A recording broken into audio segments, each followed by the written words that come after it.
नमस्कार। आज का हमारा टॉपिक रहेगा मौलिक अधिकार।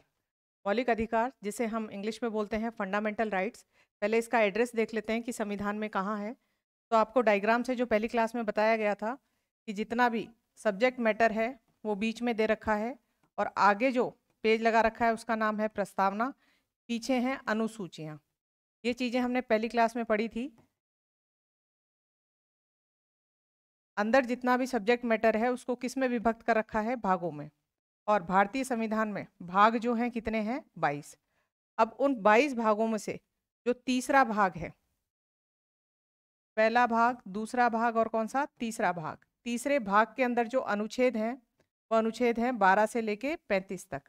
और इन अनुच्छेदों में जो बातें कही गई हैं वो मौलिक अधिकार से संबंधित है। ये सभी अनुच्छेद जो हैं वो मौलिक अधिकार को नहीं बताते हैं।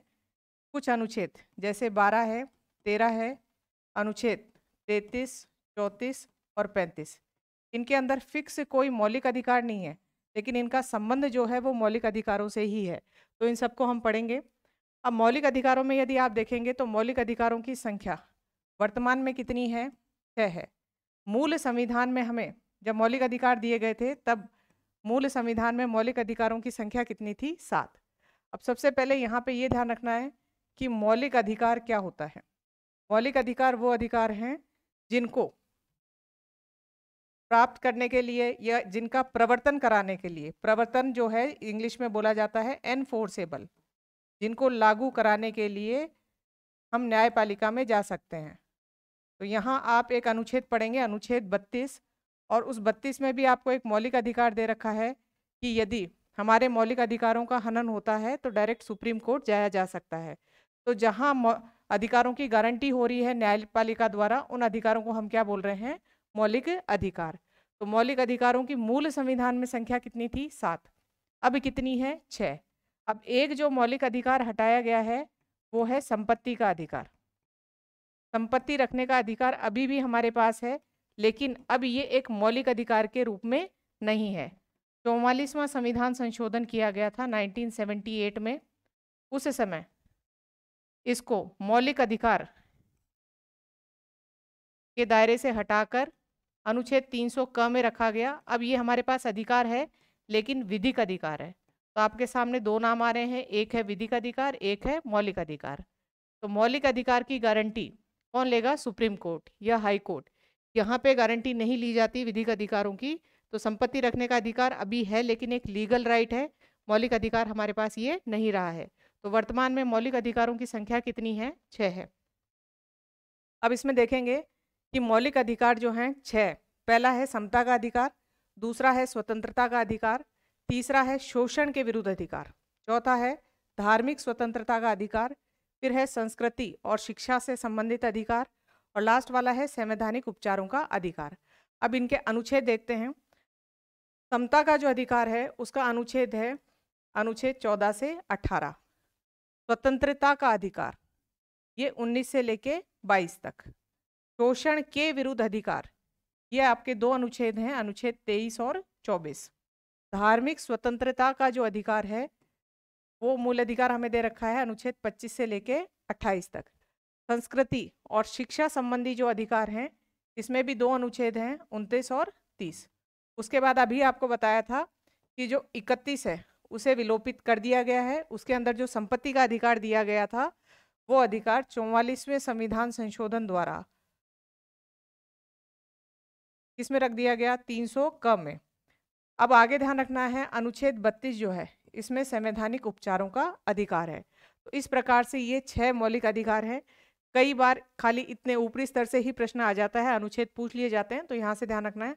सबसे पहला वाला अधिकार है वो है समानता का अधिकार, फिर कौन सा है? स्वतंत्रता का, उसके बाद शोषण के विरुद्ध, फिर धार्मिक स्वतंत्रता का, फिर है संस्कृति और शिक्षा का, और उसके बाद वाला जो अधिकार है संवैधानिक उपचारों का। इस लास्ट वाले अधिकार में ये कहा गया है कि ये जो आपको पहले मूल अधिकार दिए हुए हैं यदि इनका हनन होता है तो हम कहाँ जा सकते हैं? सुप्रीम कोर्ट जा सकते हैं इनको लागू करवाने के लिए। यानी इसकी गारंटी जो है वो भी एक मौलिक अधिकार के रूप में हमें दी गई है। तो ये इसमें ध्यान रखना है। आज की क्लास में हम ये जो पहला वाला पार्ट है 14 से 18 समानता का अधिकार पढ़ेंगे, और इससे पहले के दो अनुच्छेद और अभी आपको बताया था कि भाग 3 जो है वो शुरू कहाँ से होगा, 12 से लेके 35 तक। तो हम अनुच्छेद 12, 13 और 14 से लेके 18 यहाँ तक कंप्लीट करेंगे, यानी कौन सा अधिकार पढ़ेंगे, समानता का अधिकार। तो सबसे पहले हम 12 और 13 की बात करते हैं। ये तो सब मूल अधिकार है, तो फिर 12 और 13 में क्या दे रखा है, तो अनुच्छेद 12 और 13 जो हैं, सबसे पहली चीज इसमें ये ध्यान रखनी है कि इनमें कोई विशिष्ट मौलिक अधिकार नहीं दिया हुआ, इनमें किसी भी मौलिक अधिकार की बात नहीं हो रही। तो फिर किसकी बात हो रही है, मौलिक अधिकार की परिधि की, यानी कहाँ तक लागू होंगे, कौन लागू करवाएगा, ये सारी बातें किस में दी गई हैं, 12 और 13 में। अब अगली चीज 12 और 13 में दे क्या रखा है, तो यहाँ देखेंगे आप कि मौलिक अधिकार जो हैं आपको मिलेंगे नकारात्मक प्रवृत्ति के। नकारात्मक प्रवृत्ति के जब इनको आप पढ़ोगे तो इसमें कहा जाएगा बार बार कि राज्य ऐसा नहीं करेगा, राज्य भेदभाव नहीं करेगा। तो ये कैसी प्रवृत्ति है आपकी, नकारात्मक है, ठीक है, निर्देश दिए जा रहे हैं लेकिन नेगेटिव सेंस में दिए जा रहे हैं कि ऐसा नहीं करेगा।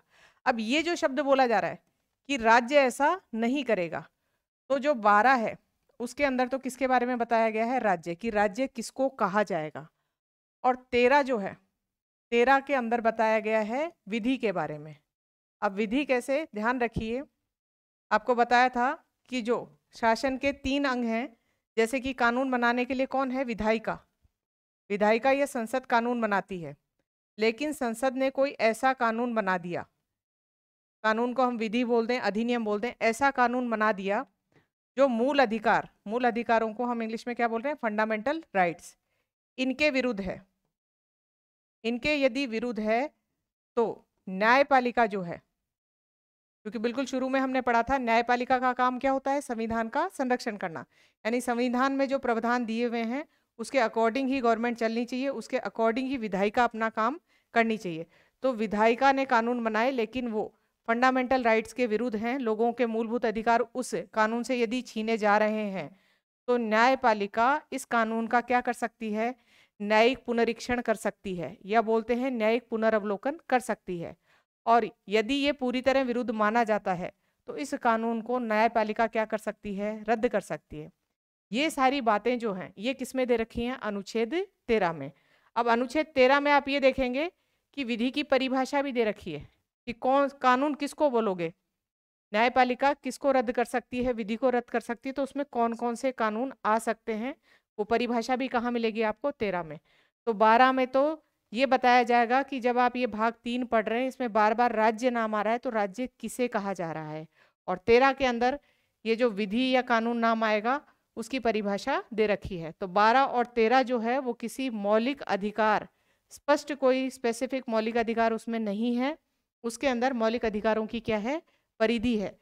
मौलिक अधिकारों की परिधि यानी राज्य, ये मौलिक अधिकार देगा कौन, राज्य देगा। और दूसरी चीज ध्यान रखनी है, विधि अनुच्छेद 12 है, इसको हम विस्तार से पढ़ रहे हैं कि राज्य जो यहाँ बोला जा रहा है, राज्य की परिभाषा में क्या क्या आता है, किसे राज्य कहा जाता है। तो सबसे पहले ध्यान रखेंगे कि केंद्र या संघ के स्तर पर जो विधायिका है जिसे हम बोलते हैं संसद, कार्यपालिका जिसे केंद्र सरकार कहा जाता है, राज्य के स्तर पे विधायिका जिसके अंदर विधान परिषद, विधानसभा और राज्यपाल आते हैं, और राज्य की सरकार जो कि हम क्या कहते हैं, कार्यपालिका, ये सब किसके अंतर्गत आ रहे हैं, राज्य के अंतर्गत। तो यहाँ जब शब्द पढ़ा जाएगा कि राज्य ऐसा नहीं करेगा तो उनमें से कोई भी चीज हो सकती है। आगे देखिए स्थानीय प्राधिकारी, लोकल बॉडीज में यदि देखेंगे आप तो यहाँ देख सकते हैं ग्राम पंचायत है, जिला बोर्ड है,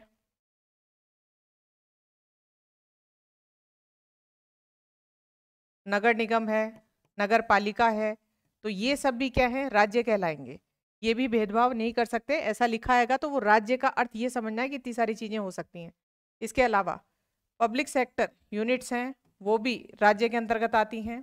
आगे ध्यान रखना है, यदि स्टेट फंडेड कोई इंस्टीट्यूशन है, स्टेट फंडेड इंस्टीट्यूशन का मतलब ऐसी संस्था जिसका वित्त पोषण जो है वो किसने किया है, राज्य ने किया है, तो वो सब किसके अंतर्गत आते हैं, राज्य के अंतर्गत आते हैं। तो 12 के अंदर राज्य की परिभाषा दे रखी है और इस राज्य की परिभाषा में ये सारी चीजें आती हैं। आगे देखिए, इसमें यहाँ आपको पता चला कि प्राइवेट फर्म्स जो होती हैं वो राज्य के अंतर्गत नहीं आती, वो जो हैं अपने हिसाब से नियम बना सकती हैं। अगला देखिए अनुच्छेद 13। अनुच्छेद 13 के अंदर यहाँ पे विधि के बारे में बता रखा है, कानून के बारे में बता रखा है। आपको बताया गया कि यदि विधायिका ऐसा कानून बना दे जो फंडामेंटल राइट्स को रेस्ट्रिक्ट कर रहा है या उनके विरुद्ध है, तो कौन एक्शन ले सकती है? न्यायपालिका एक्शन ले सकती है। अब कौन कौन से कानून बनाए जा सकते हैं, उनके बारे में क्या प्रावधान है, वो सारा किस में दे रखा है? अनुच्छेद 13 में।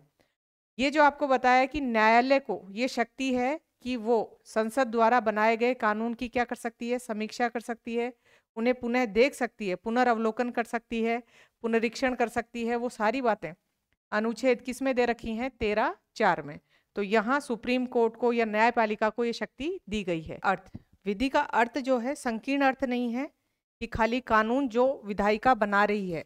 विधायिका जो कानून बनाती है उसे हम एक्ट बोलते हैं, हिंदी में उसे कहा जाता है अधिनियम।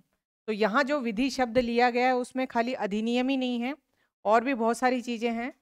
ऑर्डिनेंस, जिसे हम हिंदी में क्या बोलते हैं? अध्यादेश। आपको अध्यादेश पढ़ाया जा चुका है। राष्ट्रपति को अनुच्छेद 123 के तहत ये शक्ति प्राप्त है कि यदि संसद सदन में सत्र में नहीं है, सदन यदि सत्र में नहीं है, तो वो कुछ समय के लिए क्या जारी कर सकते हैं? अध्यादेश। और इस अध्यादेश का जो प्रभाव है, यह शक्ति है, वो एक साधारण बहुमत से बनने वाले कानून के बराबर ही होती है। और राज्यपाल के पास ये शक्ति किस अनुच्छेद में है? 213 के अंतर्गत। सरकार जो आदेश पारित करती है, आदेश निकालती है, या बाई लॉज जिन्हें हम उपविधि या उपनियम कहते हैं, रूल्स और रेगुलेशंस यानी नियम और विनियम, सरकार द्वारा जारी किए गए नोटिफिकेशंस या अधिसूचनाएं हिंदी में कहा जाता है, कस्टम्स यानी रूढ़ियां, और यूसेज यानी प्रथाएं, ये सारी चीजें किसके अंतर्गत आती हैं? विधि के अंतर्गत आती हैं। और इनका जो है न्यायिक पुनरीक्षण हो सकता है। अब इसमें अपवाद क्या हैं? तो अपवाद आपको दो ध्यान रखने हैं। एक तो जो पर्सनल लॉ है, पर्सनल लॉ जैसे हिंदू लॉ हो गया या मुस्लिम लॉ हो गया, तो ये जो लॉ है ये विधि के अंतर्गत नहीं आते और इनका न्यायिक पुनरीक्षण नहीं हो पा रहा है। आगे यहाँ ध्यान रखना है, एक अपवाद और पूछा जाता है, ध्वज संहिता। ध्वज संहिता जिसे फ्लैग कोड भी कहा जाता है, ये कोई कानून या विधि नहीं है। इसके अंतर्गत दिशा निर्देश या मार्गदर्शन दिया गया है कि ध्वज को कैसे फहराया जाएगा, उसके तरीके दिए हुए हैं। तो ये अपवाद हैं, इनको विधि के अंतर्गत नहीं लिया जाता। तो ये अनुच्छेद 13 की बात हो गई। तो आपने देखा कि 12 और 13 के अंदर जो है कोई मौलिक अधिकार नहीं दिया गया है। 12 में तो राज्य की परिभाषा बताई गई है कि इस भाग 3 में आप जितनी देर पढ़ोगे राज्य ऐसा नहीं करेगा, तो राज्य किसको कह रहे हैं? तो गवर्नमेंट की जितनी भी यूनिट्स हैं, वो चाहे किसी भी रूप में हो, कार्यपालिका, विधायिका, पीएसयूज या फिर लोकल बॉडीज के रूप में कैसे भी हों, वो सब क्या कहलाएंगी? राज्य। और 13 के अंतर्गत बताया गया है कि कौन से कानून जो हैं यदि वो फंडामेंटल राइट्स को रोकते हैं तो उनका न्यायिक पुनरीक्षण हो सकता है। तो उन विधि शब्द का अर्थ बताया गया है जिसके अंदर बहुत सारी चीजें आ रही हैं। तो न्यायिक पुनरीक्षण तो मिल गया 13(4) में, विधि का अर्थ आपको किस में मिला? 13(3) में। अब 13(1) और 13(2) की में क्या बातें हैं वो देखिए। 13(1) में ये कह रखा है कि कुछ विधियां संविधान से पूर्व भी हैं। विधियों का मतलब कानून। हमने संविधान में कुछ विधियां संविधान से पूर्व जो चल रही थी उनको डायरेक्ट ले लिया है। और ऐसी विधियां जो हैं, मान लीजिए वो विधि यदि संविधान में जो हमारे प्रावधान है मौलिक अधिकार, उन मौलिक अधिकार का यदि हनन कर रही हैं, तो हमारे पास ये 3 जो हैं सिद्धांत हैं, उनको हम लागू कर सकते हैं। तो 3 सिद्धांत में पहला सिद्धांत देखिए क्या है? पृथक्करण का सिद्धांत। इसमें ध्यान रखना है आपको, संविधान जो है लागू कब हुआ है? 26 जनवरी 1950। और इससे पहले का कोई कानून है, कानून या संविधान पूर्व विधि है, और वो मान लो फंडामेंटल राइट्स को क्या कर रही है? उनका हनन कर रही है। अब पूरा हनन नहीं कर रही है, यानी इस कानून के प्रावधान है, मान लीजिए 10 प्रावधान है, उसमें से शुरू के 2 प्रावधान जो हैं वो फंडामेंटल राइट्स का क्या कर रहे हैं? हनन कर रहे हैं। तो पृथक्करण का सिद्धांत कहता है कि इतने पार्ट को, कानून के इतने पार्ट को क्या कर दिया जाए? पृथक कर दिया जाए। जो सही नहीं है उसको अलग कर दो और जो सही है उसको लागू कर दो।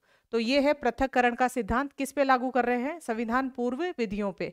यानी संविधान से पहले वाली जो विधियां हमने काम में ली हैं, कानून काम में लिए हैं, उनमें से जो भाग फंडामेंटल राइट्स के संगत है उनको तो रख लिया जाए और जो संगत नहीं है उसे क्या कर दिया जाए, हटा दिया जाए, पृथक कर दिया जाए। एक सिद्धांत और है जिसे हम बोलते हैं ग्रहण या आच्छादन का सिद्धांत। इसको समझिए आप। ग्रहण का जो सिद्धांत है इसे इंग्लिश में कहा जाता है डॉक्ट्रिन ऑफ एक्लिप्स, क्योंकि ग्रहण को इंग्लिश में क्या बोलते हैं, एक्लिप्स कहते हैं। अब ध्यान रखिए, सर्वोपरि किसको बना रखा है, संविधान को, और उसमें भी सबसे ज्यादा महत्व किसको दे रखा है, फंडामेंटल राइट्स को। और फंडामेंटल राइट्स की गारंटी कौन ले रहे हैं, सुप्रीम कोर्ट। तो पृथक्करण के सिद्धांत में तो बताया कि संविधान पूर्व विधि जो है उसमें आप काट छांट कर लीजिए, जो भाग सही नहीं है, इसके संगत नहीं बैठता है, उसको हटा दीजिए। यहां ध्यान रखना है, आच्छादन का सिद्धांत ये कहता है कि जो संविधान पूर्व विधि है, संविधान पूर्व विधियां हैं,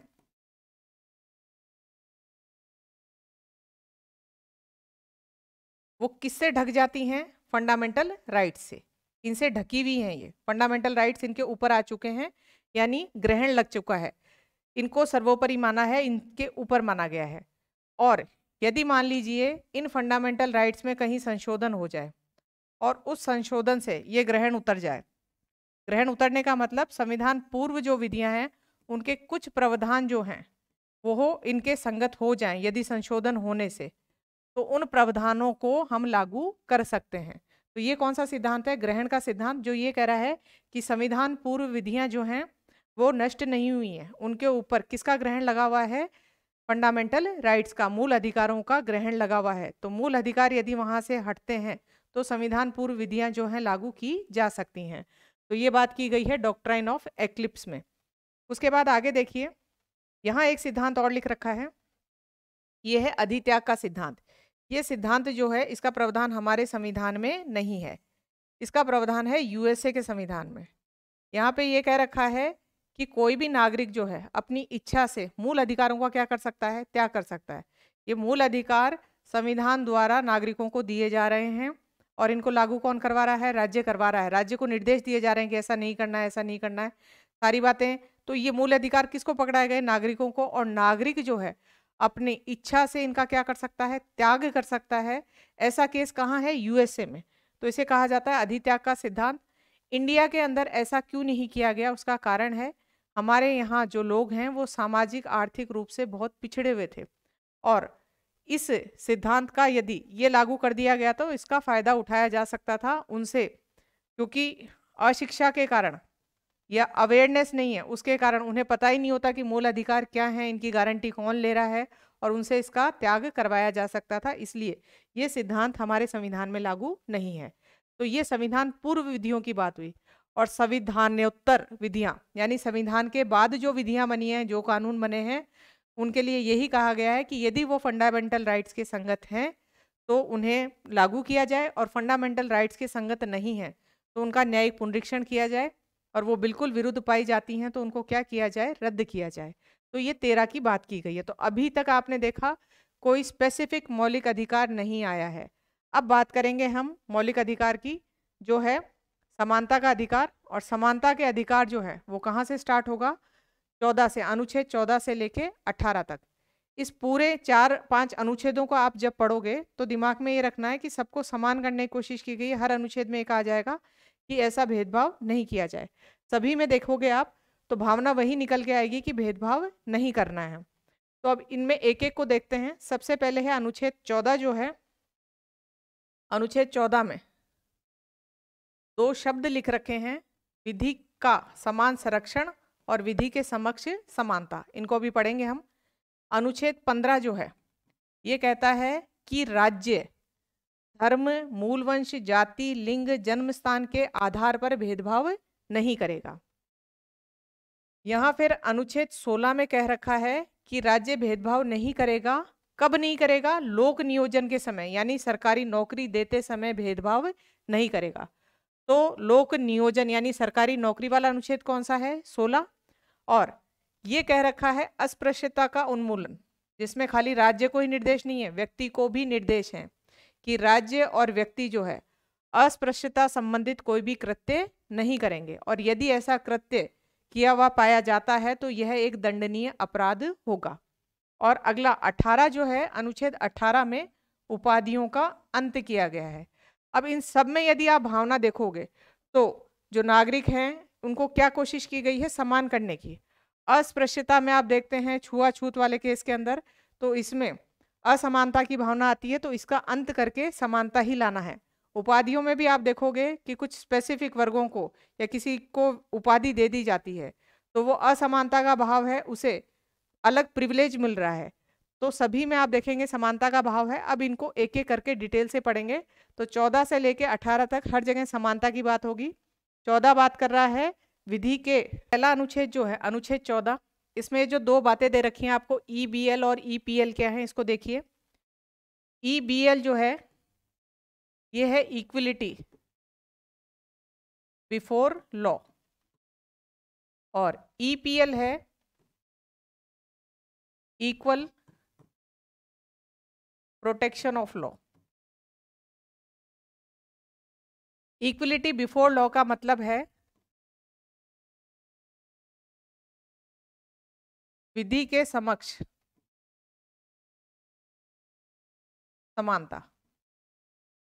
ये अभिव्यक्ति देखोगे तो ये एक नकारात्मक अभिव्यक्ति है। ये अभी बताया जाएगा आपको कि ये नकारात्मक अभिव्यक्ति कैसे है। दूसरा है विधि का समान संरक्षण।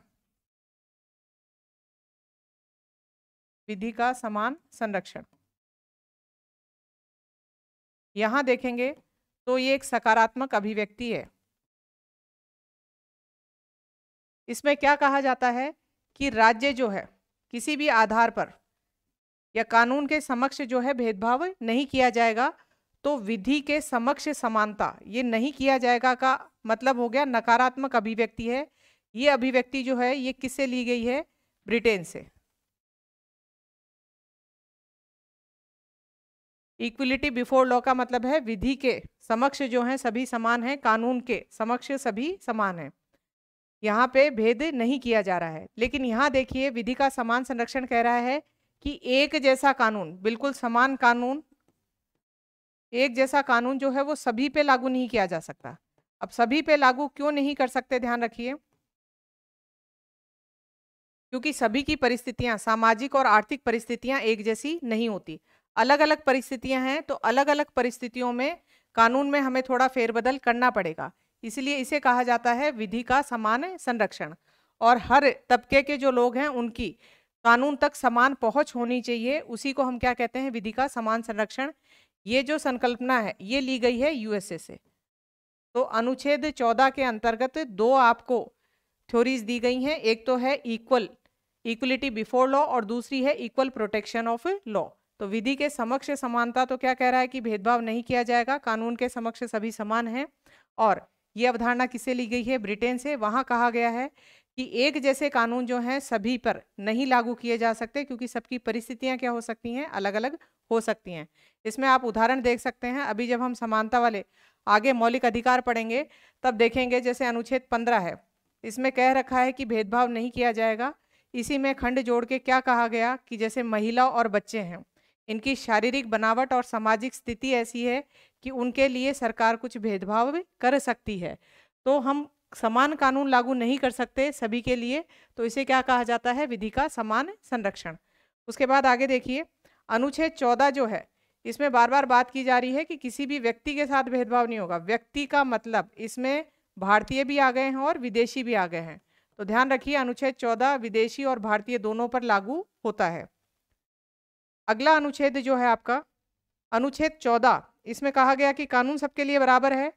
तो अनुच्छेद 14 के कुछ अपवाद देखेंगे हम, जैसे कि विदेशी राजनयिक हैं या विदेशी शासक हैं, ये यूएनओ या उसकी एजेंसीज हैं, उनके विरुद्ध कोई भी सिविल केस या आपराधिक केस जो है वो दर्ज नहीं किया जा सकता, कार्रवाई नहीं की जा सकती।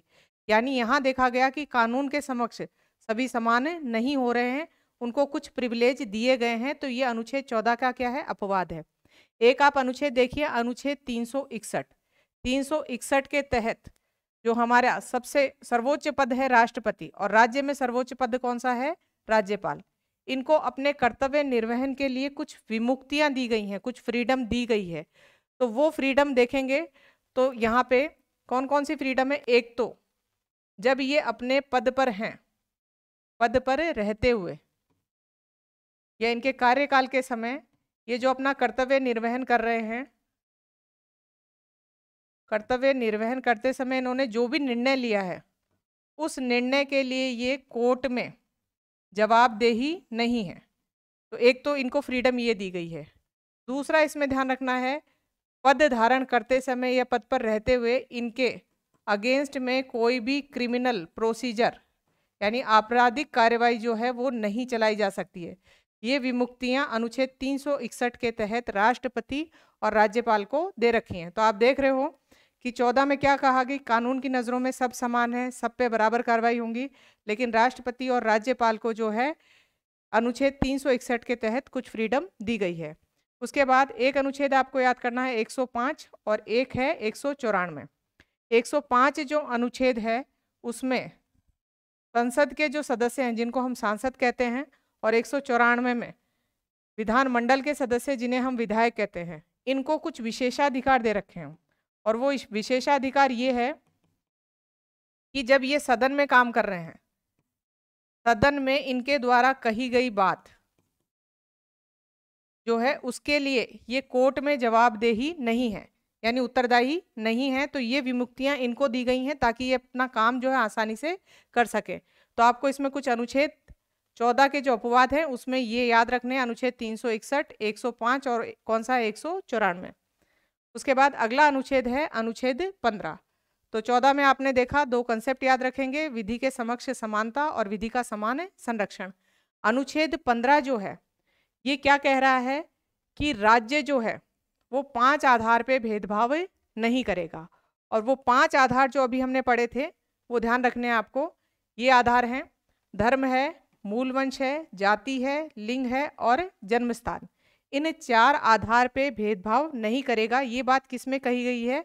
15(1) में।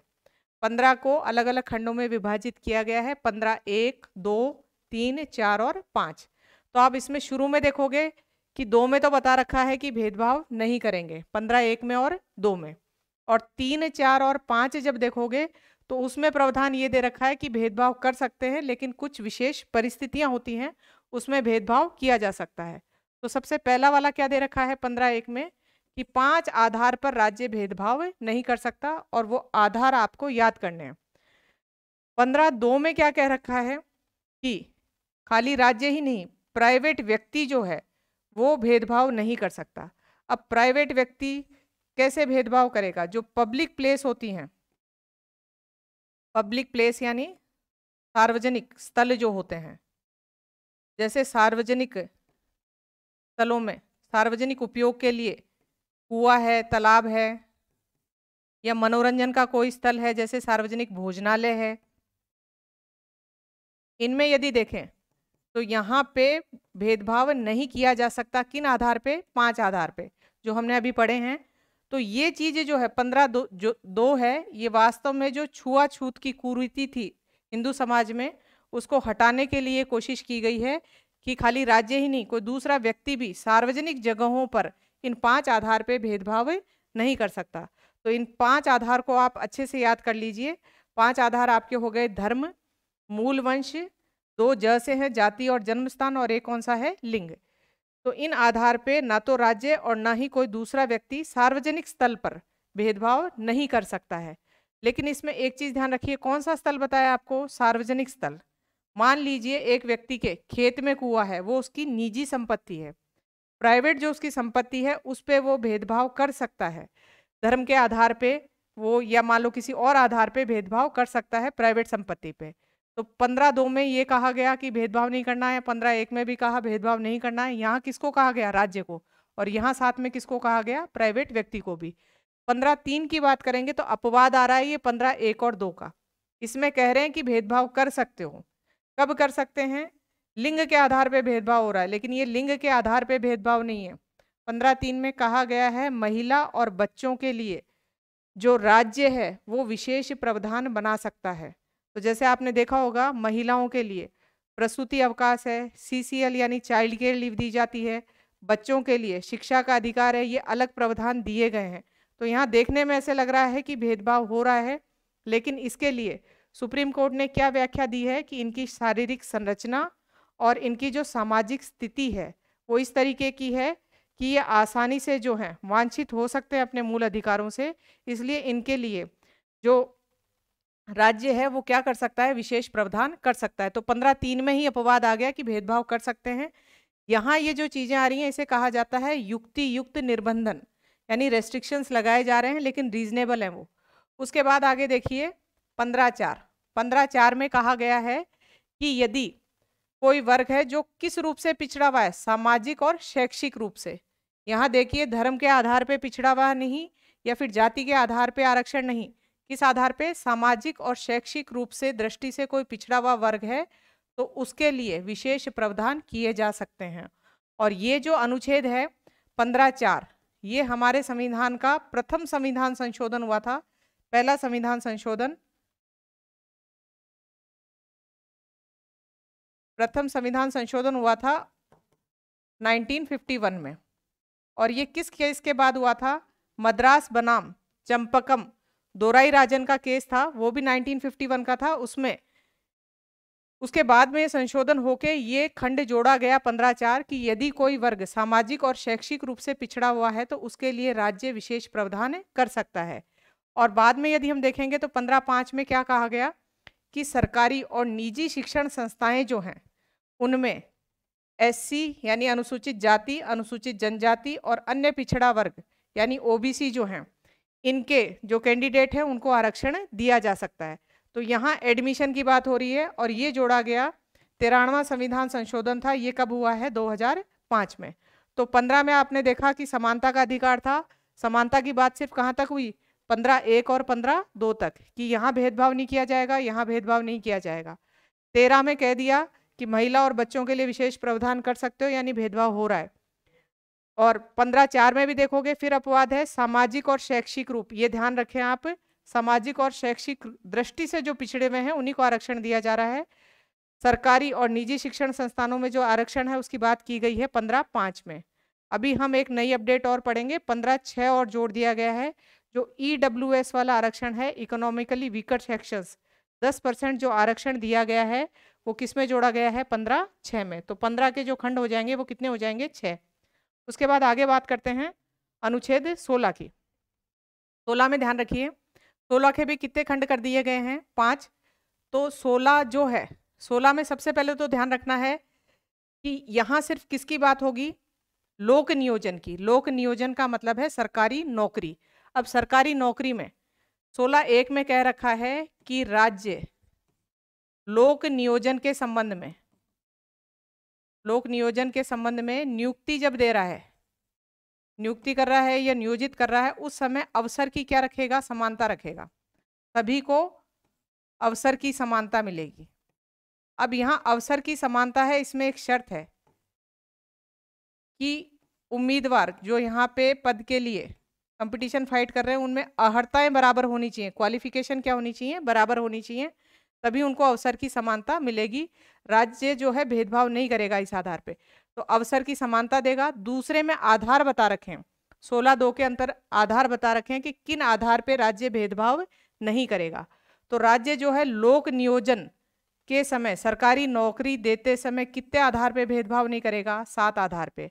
अभी आपने जब 15वां अनुच्छेद पढ़ा था वहां कोई खाली समानता की बात हुई थी, कोई नौकरी की बात नहीं हुई थी। कहा था कि राज्य 5 आधार पे भेदभाव नहीं करेगा, और राज्य और प्राइवेट व्यक्ति 5 आधार पे भेदभाव नहीं करेंगे। वो 5 आधार तो हैं ही, उसके साथ में जब नौकरी दे रहे हैं तो कितने आधार पे भेदभाव नहीं होगा, 7 पे। तो वो जो 2 एक्स्ट्रा ऐड हुए हैं आधार, वो कौन सा है, वंश क्रम और निवास स्थान, यानी रेजिडेंस जो है उसके आधार पे और हेरिडिटी के आधार पे भेदभाव नहीं किया जाएगा। टोटल आधार यहाँ कितने आ जाएंगे, 7। तो यदि आपसे दायरा पूछा जाए तो 15 और 16 को आप देखोगे तो 16 जो है वो थोड़ा व्यापक है क्योंकि उसमें आधार कितने हैं, 7। 15 को सिर्फ इतना ध्यान रखना है कि 15 भेदभाव नहीं करेगा, ये बात कह रहा है, और 16 क्या कह रहा है, सरकारी नौकरी देते समय भेदभाव नहीं करेंगे, और यहाँ आधार कितने हैं, 7। उसके बाद बात देखिए, यहाँ तक तो कहा भेदभाव नहीं करेंगे, अब आ जाएंगे अपवाद कि भेदभाव थोड़ा बहुत कर सकते हैं परिस्थितियां देखते हुए। 16(3) में कहा है कि संसद विधि बनाकर, क्या बनाकर, कानून बनाकर निवास संबंधी शर्त लागू कर सकती है। अब इसको सुनिए आप, यहाँ क्या कहा गया, निवास स्थान संबंधी जो है, निवास स्थान के आधार पे भेदभाव नहीं किया जाएगा।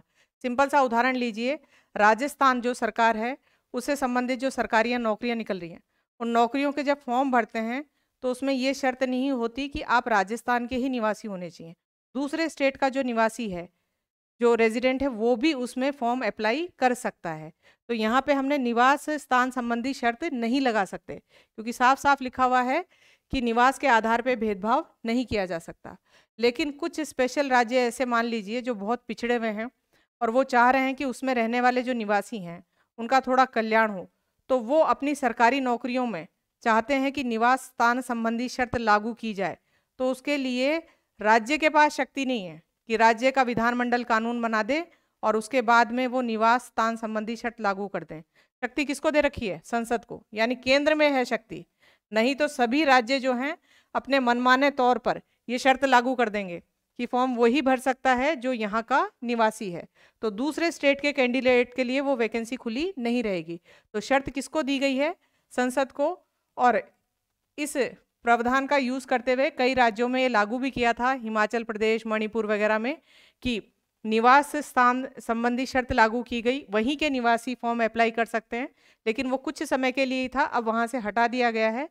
अब उसके बाद आगे देखिए, 16(4) जो है, 16(4) में कहा गया है कि राज्य को ये शक्ति है कि वो नियुक्ति और पदों में आरक्षण दे सकती है।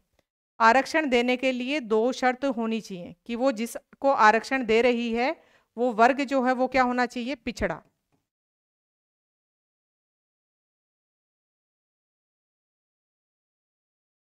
इसमें शर्त ध्यान रखनी है, पहली कि वर्ग कैसा होना चाहिए? पिछड़ा।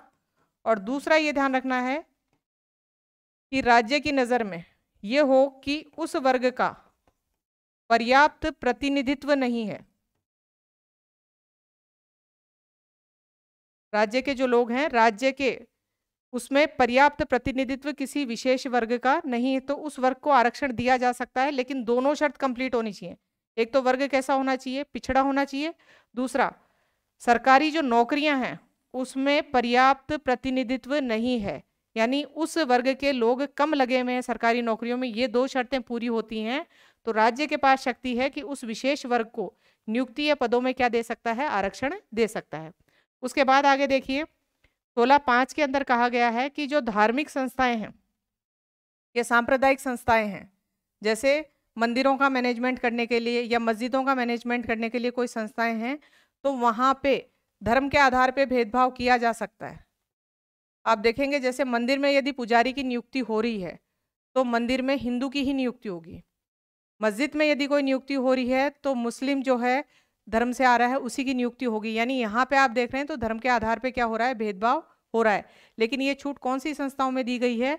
धार्मिक और सांप्रदायिक संस्थाओं में दी गई है। किस में दी गई है? 16(5) में। तो इसमें भी आप देखें, 2 जो हैं, 16(1) और 16(2), वहां तक तो दे रखा है कि भेदभाव नहीं करेंगे।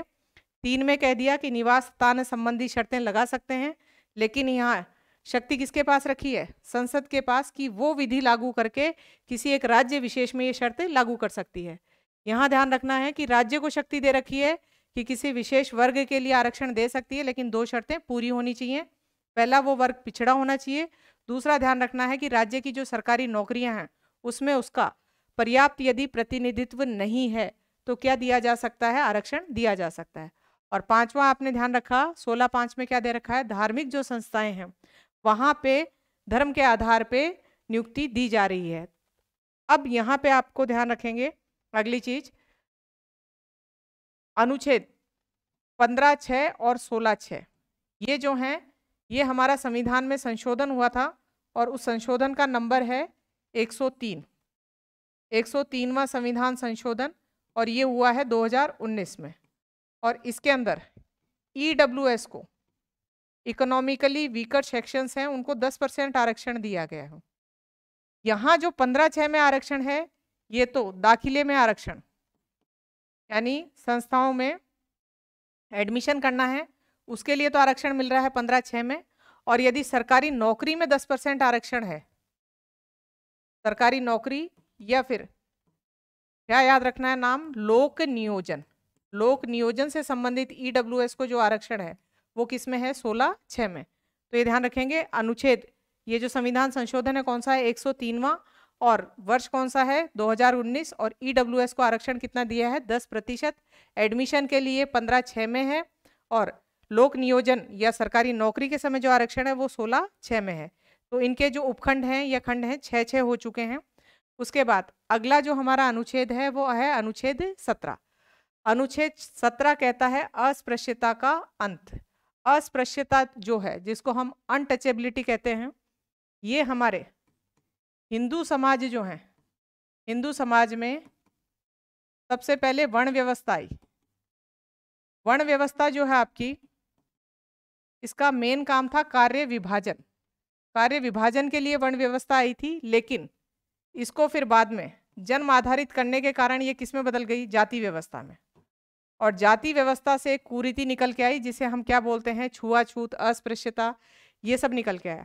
अब इसको दूर करने के लिए, क्योंकि यदि समाज में अस्पृश्यता है या छुआछूत वाला माहौल है तो समानता का भाव नहीं है, और हम कौन सा अधिकार पढ़ रहे हैं? समानता का अधिकार।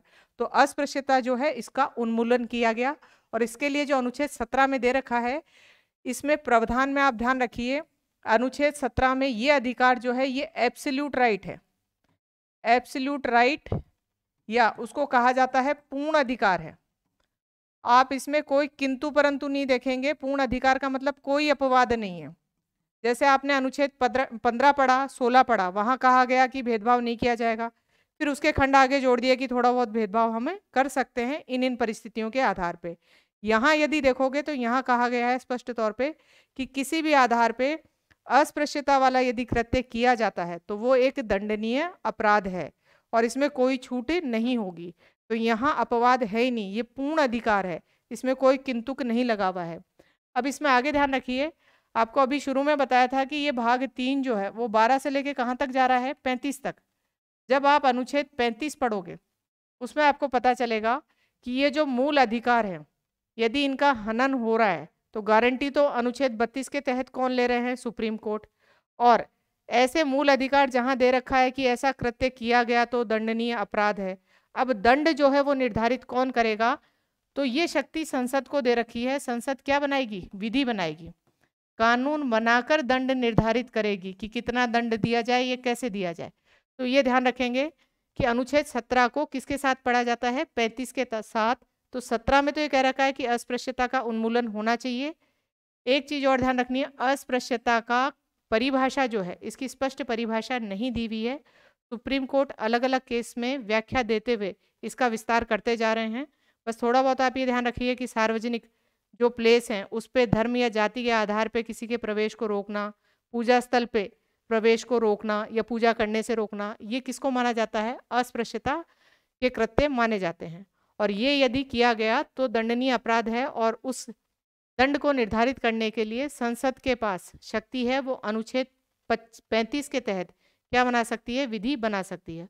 और संसद ने इस परिप्रेक्ष्य में कई कानून बनाए भी हैं। पहली बार जो कानून बना था वो था अस्पृश्यता अपराध अधिनियम, ये था 1955 का। अब इसी कानून में संशोधन हुआ, इसका नाम चेंज कर दिया गया। आप देखेंगे नाम में भी थोड़ा अस्पृश्यता का भाव आ रहा है, क्योंकि यदि केस का नाम सुनते हैं कि कौन सा केस चल रहा है तो अस्पृश्यता अपराध अधिनियम चल रहा है, तो ये नाम सही नहीं लगा, नाम चेंज किया गया। नाम रखा गया सिविल राइट एक्ट। तो यहाँ ध्यान रखेंगे सिविल अधिकार संरक्षण अधिनियम, ये संशोधन करके नाम चेंज किया गया 1976 में। उसके बाद देखेंगे एक अधिनियम और बनाया संसद ने, वो है अनुसूचित जाति और जनजाति उत्पीड़न निवारण अधिनियम, ये है 1989 का। ये जो निवारण शब्द है, उत्पीड़न शब्द जो है, इसको हम बोलते हैं एट्रोसिटी। उत्पीड़न को क्या कहा जाता है? एट्रोसिटी। तो ये वाला जो अधिनियम है ये एट्रोसिटीज एक्ट के नाम से क्या है? फेमस है। ये है 1989 का। तो अस्पृश्यता से संबंधित ये 3 प्रकार के अधिनियम आए हैं, इसी को संशोधन करके ये वाला बना है, और एक ही है, यानी ये 2 आपके प्रचलन में है। तो ध्यान रखेंगे ये वाला जो अनुच्छेद है ये एक विशेष वर्ग के लिए या समाज के लिए आप देखेंगे, क्योंकि अस्पृश्यता का जो कुरीति है वो ज़्यादातर किस समाज में थी? हिंदू समाज में ही थी। उसके बाद आगे इसमें ध्यान रखना है, अस्पृश्यता से संबंधित कानून बहुत कठोर कर दिए गए हैं, फिर भी अस्पृश्यता से संबंधित मामले जो हैं वो कम दर्ज होते हैं। इसके बारे में हमारे प्रधानमंत्री ने कहा भी था कि अस्पृश्यता से संबंधित मामले दर्ज कम होने का कारण है पुलिस जो अधिकारी है उनका रवैया, क्योंकि वो इस केस को जो है दर्ज ही नहीं करते हैं। अब इसमें आप एक और ध्यान रखना कि हमारी जो न्यायपालिका है, न्यायपालिका किसी भी केस को सॉल्व करती है तो उसका दृष्टिकोण किस दृष्टिकोण से सॉल्व करती है? सामान्यतः दृष्टिकोण क्या रहता है? Onus of proof. Onus of proof का मतलब होता है सिद्ध करने का दायित्व, सिद्ध करने का दायित्व। कोई भी केस हो रहा है, एक नाम तो आता है सिद्ध करने का दायित्व। जो कंप्लेंट कर रहा है उसको बोलते हैं वादी, जिसके विरुद्ध कंप्लेन की जाती है वो कौन है? अभियुक्त है। अब देखिए, इसमें नॉर्मल जो केस होते हैं उसमें कोर्ट ये मान के चलता है कि अपराध नहीं हुआ है, अपराध नहीं हुआ है, और अपराध नहीं हुआ है तो किसके ऊपर दायित्व रहता है? वादी के ऊपर, कि आप सिद्ध कीजिए अपराध हुआ है। सिंपल सा उदाहरण लीजिए, जैसे चोरी का अपराध हुआ है तो जो शिकायत दर्ज करने गया है वादी, उसके ऊपर दायित्व रहता है कि आप सिद्ध कीजिए चोरी हुई है, आपका ये सामान था और यहाँ से इस तरीके से उठाया गया है। लेकिन यदि अस्पृश्यता वाला केस है तो इस केस में जो न्यायपालिका की पूर्व मान्यता है, क्या पूर्व मान्यता कि अपराध नहीं हुआ है, वो चेंज रहती है इस केस में। इसमें मानती है कि अपराध हुआ है, और सिद्ध करने का दायित्व किसके ऊपर होता है? अभियुक्त के ऊपर, कि आप सिद्ध कीजिए कि अपराध नहीं को। मान लीजिए जाति सूचक शब्द कहा गया है या कोई अस्पृश्यता वाला कृत्य किया गया है, तो जो अभियुक्त है जिसके विरुद्ध कंप्लेन की गई है, कोर्ट उस पर दायित्व डालती है कि आप प्रूफ कीजिए आपने ऐसा नहीं किया है। तो ओनस ऑफ प्रूफ जो है या सिद्ध करने का दायित्व अस्पृश्यता वाले केस में किसके ऊपर होता है? अभियुक्त के ऊपर। और आपको बताया कि जो पुलिस अधिकारी हैं वो सूचना या जो आपकी शिकायत है उसको दर्ज कम करने की कोशिश कर रहे हैं, इसलिए ये जो हमारा एक्ट है, एट्रोसिटीज एक्ट है, ये इतना प्रभावी नहीं हो पा रहा है। उसके बाद देखिए, इसमें अगला जो अनुच्छेद है वो अनुच्छेद है अनुच्छेद 18। ये किसका अंत कर रहा है? उपाधियों का अंत। अब इसमें ध्यान रखेंगे कि हम कई वर्षों तक ब्रिटेन के अधीन रह गए थे, और वहाँ पे जो है शुरू में क्या चल रहा था? राजतंत्र। राजतंत्र के बाद अब किस में आए हैं? वो संवैधानिक राजतंत्र में। लेकिन वहाँ जो ये उपाधियाँ दी जाती हैं, लॉर्ड हो गया या फिर राय बहादुर, इस तरीके की उपाधि यदि हम किसी को दे देते हैं तो वो समानता के विरुद्ध है।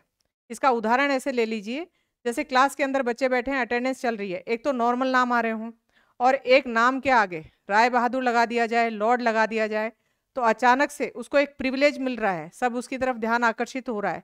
तो आपको इसमें सिर्फ इतना समझना है कि उपाधि लगने से जो समानता का भाव है वो क्या हो रहा है? खत्म हो रहा है।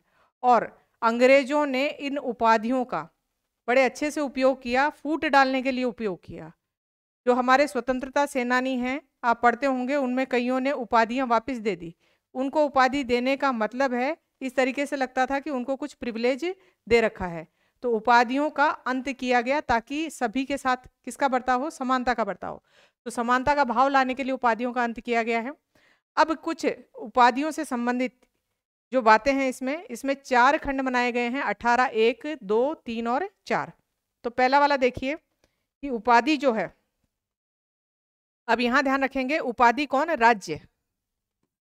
राज्य सिर्फ 2 चीजों में उपाधि दे सकता है, सेना संबंधी और शिक्षा संबंधी कोई सम्मान है तो उसमें उपाधि दी जा सकती है। जैसे आप देखते होंगे कि पीएचडी एमफिल वगैरह कर लेते हैं तो डॉक्टर प्रोफेसर आगे नाम के आगे लग रहा है, तो शिक्षा संबंधी सम्मान और सेना संबंधी सम्मान जो है ये दिया जा सकता है। इसके अलावा कोई भी उपाधि जो है वो राज्य नहीं देगा।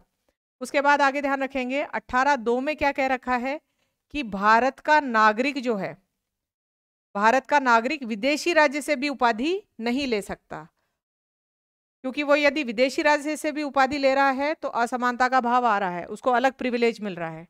आगे देखिए, कोई विदेशी, 18(3) में क्या कह रखा है? कोई विदेशी जो हमारे यहाँ काम कर रहा है, राज्य के अधीन लाभ और विश्वास के पद पर है, और वो विदेशी यदि विदेशी कोई उपाधि लेना चाहता है तो राष्ट्रपति की परमिशन के बिना नहीं ले सकता। 18(4) में कह रखा है कोई भी व्यक्ति यानी विदेशी हो चाहे भारतीय हो, वो राष्ट्रपति की परमिशन के बिना विदेशी राज्य से कोई भेंट, उपलब्धि या पद जो है हासिल नहीं कर सकता। तो ये 4 प्रावधान दे रखे हैं। तो आपको क्या पता चला कि उपाधि कौन नहीं दे सकता? सबसे पहले तो यह ध्यान रखें, राज्य नहीं देगा।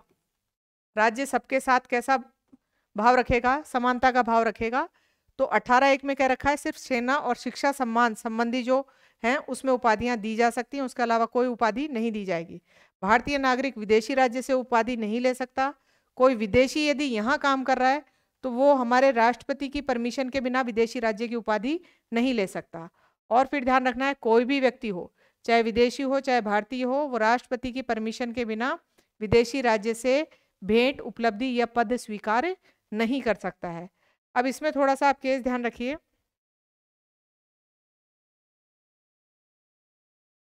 1954 के अंदर जो भारत रत्न, पद्मश्री, पद्म विभूषण ये जो पुरस्कार चालू हुए, इनके बारे में एक बार विवाद हुआ।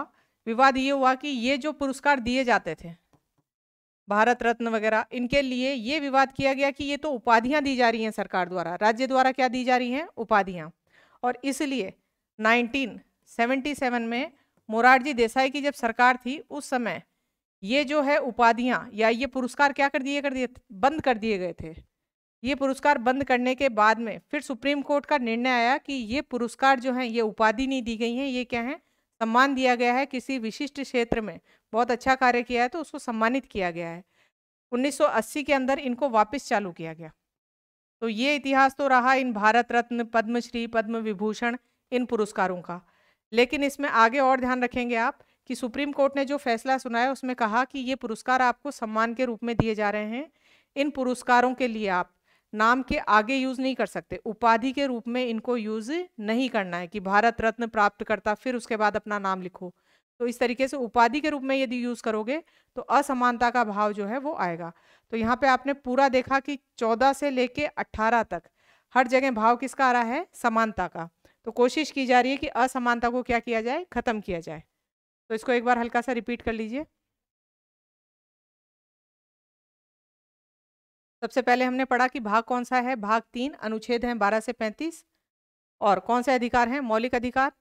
फिर ये मौलिक अधिकार बताए गए आपको 6 हैं। पहले 7 थे, उसमें से एक को हटा दिया गया है 44वें संविधान संशोधन द्वारा। और फिर आगे ध्यान रखेंगे आप कि अनुच्छेद 12 और जो 13 है शुरू के अनुच्छेद, उसमें कोई स्पष्ट मौलिक अधिकार नहीं है, वो परिधि बता रहे हैं। 12 तो राज्य की परिभाषा बता रहा है और 13 जो है विधि की परिभाषा बता रहा है। 12 के अंदर राज्य में क्या क्या सम्मिलित हैं वो बताया गया है। 13 के अंदर विधि के अंतर्गत क्या क्या सम्मिलित हैं वो बताया गया है। ये 2 सिद्धांत आपको ध्यान रखने हैं। अधित्याग का सिद्धांत जो है भारतीय संविधान में लागू नहीं है। उसके बाद आपको ग्रहण का सिद्धांत समझाया था। विधि बता दी गई है सारी। विधि के अर्थ में आप एक तो पर्सनल लॉ और एक ध्वजा जो ध्वज संहिता है वो लागू नहीं है या वो सम्मिलित नहीं है। उसके बाद हमने पढ़ा इक्वलिटी बिफोर लॉ और इक्वल प्रोटेक्शन ऑफ लॉ। अनुच्छेद 14 के अपवाद याद रखने हैं। 361 राष्ट्रपति और राज्यपाल को प्रिविलेज दे रखा है। 105 और 194 सांसद और विधायक को प्रिविलेज दे रखा है। अनुच्छेद 15 में ध्यान रखना है, शुरू के 2 अनुच्छेदों में तो क्या कहा जाता है कि भेदभाव नहीं किया जाएगा राज्य द्वारा। अनुच्छेद 15 में आधार कितने हैं? 5। जब 16 में जाएंगे तो आधार कितने हो जाएंगे? 7। वो 2 एक्स्ट्रा आधार भी आपको याद करने हैं। यहाँ पे फिर 3 में, 4 में और 5 में अपवाद दिए गए हैं। और 15(6) जो है वो 103 संविधान संशोधन 2019 में हुआ है। ईडब्ल्यूएस को 10% आरक्षण दिया गया है।